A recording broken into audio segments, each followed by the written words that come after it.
Assalamualaikum warahmatullahi wabarakatuh. Perkenalkan, nama saya Alvina Laili. Di sini saya akan membahas mengenai database SIM bersama kedua teman saya yang bernama Najwa Widianti dan juga Dini Purnamasari.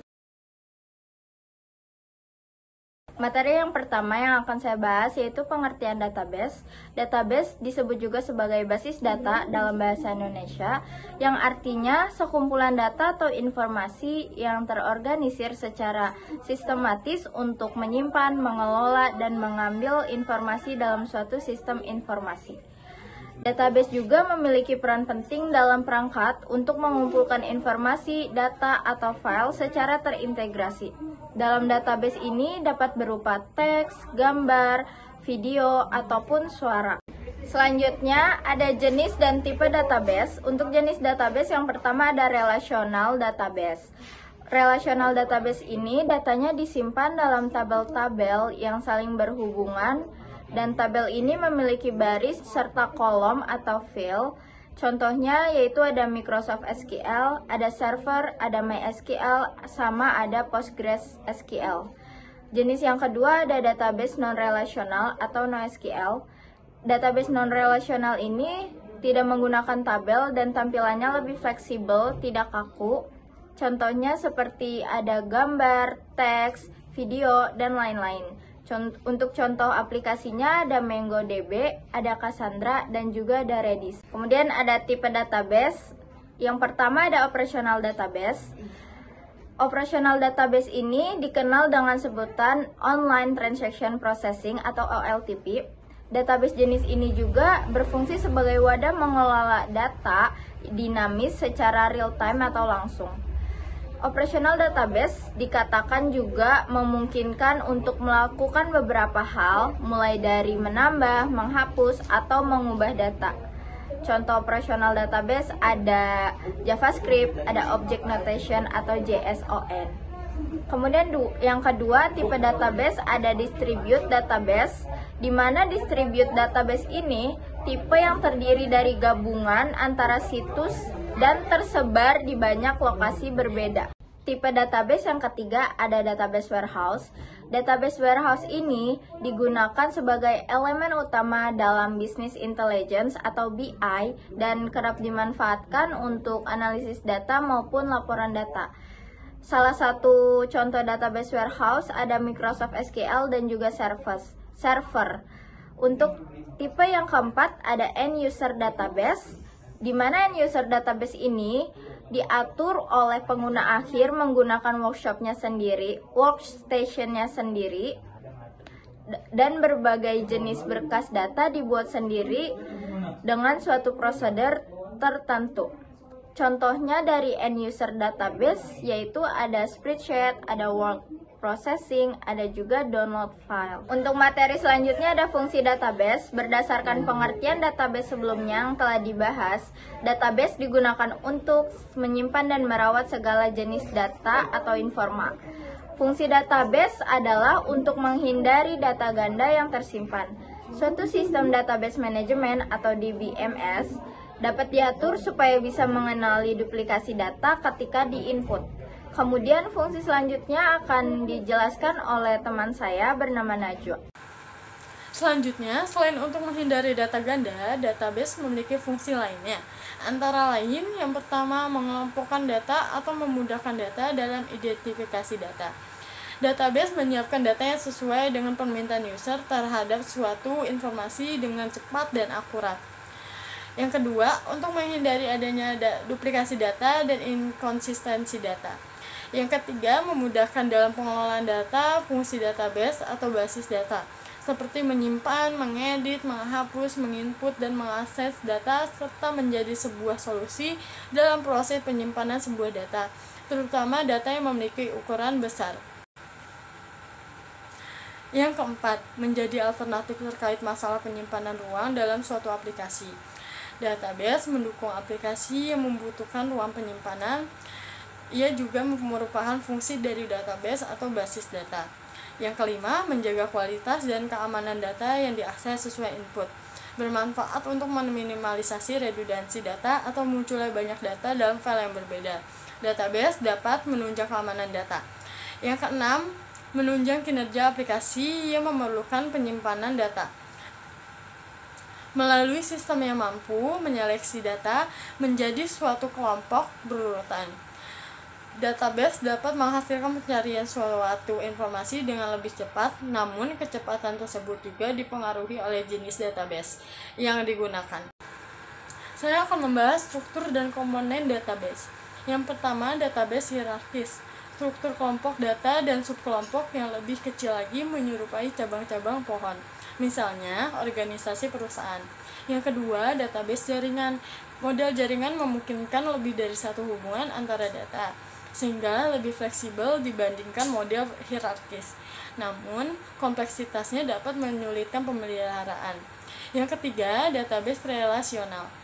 Struktur data yang paling umum digunakan dalam SIM, di mana data disimpan dalam tabel yang saling berhubungan, menggunakan konsep kunci primer dan kunci sekunder yang menghubungkan tabel cocok untuk berbagai jenis data dan aplikasi.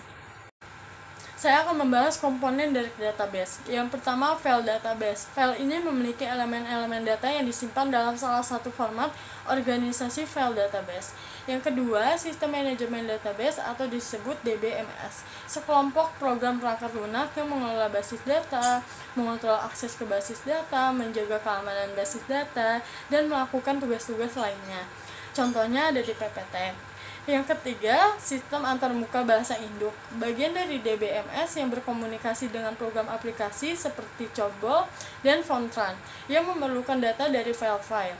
Yang keempat, program aplikasi. Program ini memiliki fungsi yang sama seperti pada sistem konvensional, hanya file datanya yang independen dan menggunakan definisi data standar. Kemandirian dan standarisasi membuat pengembangan program menjadi lebih cepat dan mudah.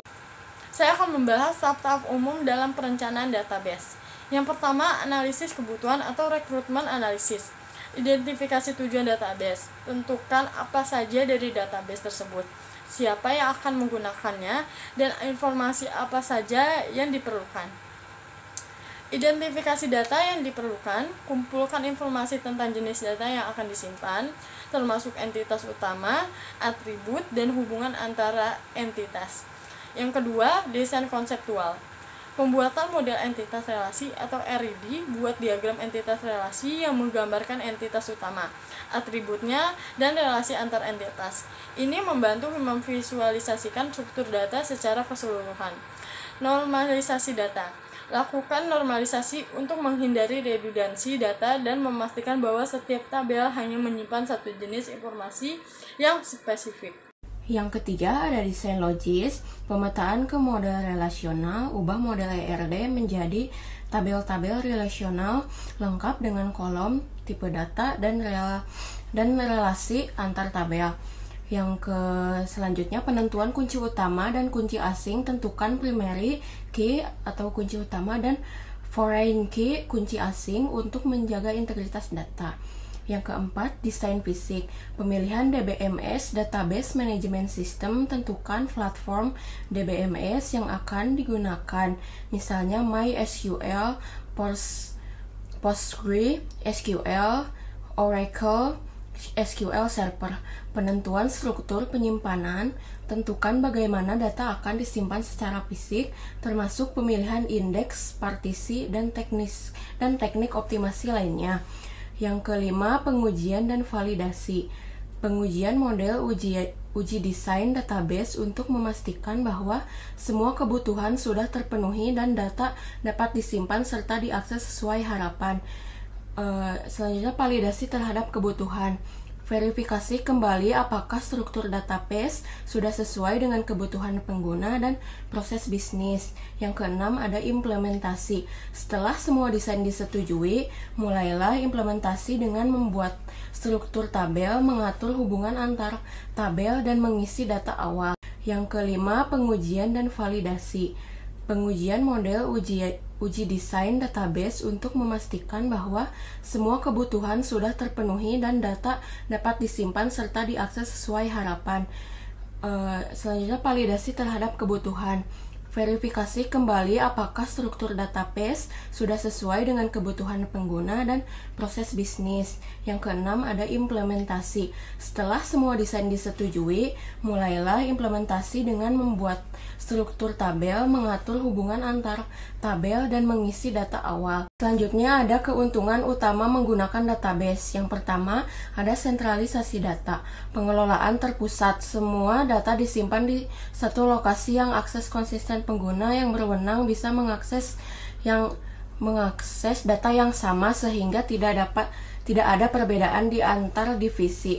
Yang kedua, keamanan data. Pertama ada kontrol akses. Sistem database memungkinkan pengaturan hak akses sehingga hanya pengguna tertentu yang bisa melihat atau mengedit data sensitif. Yang selanjutnya ada keamanan terintegrasi. Database memiliki fitur bawaan untuk mengamankan data dari ancaman eksternal atau internal seperti autentifikasi, enkripsi, dan logging aktivitas. Yang ketiga ada efisiensi dalam pengelolaan data. Penghematan waktu dan biaya. Dengan pengelolaan data yang terstruktur, proses pencarian, pembaruan, dan penghapusan data dapat dilakukan dengan cepat.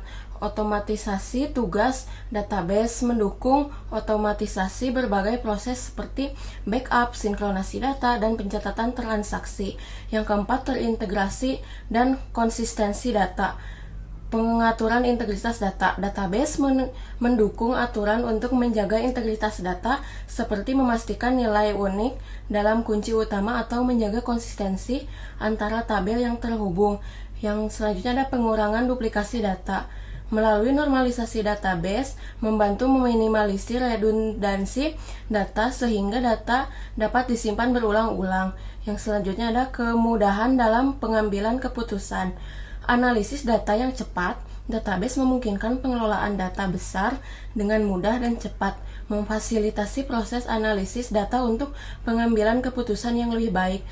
Selanjutnya, aplikasi database dalam SIM. Aplikasi database dalam SIM, Sistem Informasi Manajemen, adalah perangkat lunak yang digunakan untuk mengelola, menyimpan, dan mengorganisir data dalam suatu sistem informasi.